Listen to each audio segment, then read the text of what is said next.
reserve gbogbo epo tó bá wà nílẹ̀ Yorùbá a máa lọ rà lọ́wọ́ àwọn ọmọ Biafra a lọ rà níbi tá a bá ti lè ríra.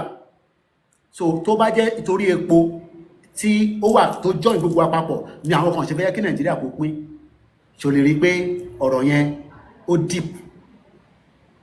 deep because àwọn tó ní oil block nísìn gbogbo tèmi sọ nísìn wọ́n fẹ́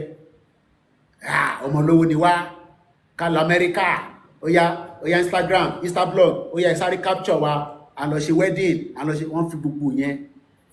ìyá wa ń jẹ̀wọ́ 3,000 naira ò ní lákàùntì láti fi jẹun ó wá wà lórí social media ibi tó ti ń ṣe give away ibi tó ṣáà ti máa rí kankan tó máa jù síbẹ̀ yẹn gbogbo ibi tó ti gbogbo pati pátá tó bá ti ń ṣe báyìí wà wá mú plastic bag dání gbogbo yín náà ti mọ bó ṣe ń lọ wà wá wọ white torí tó bá ní wọ́n máa ṣọ ó mọ̀ pé tó bá wọ white kò sẹ́ni tó máa bí ẹ́ pé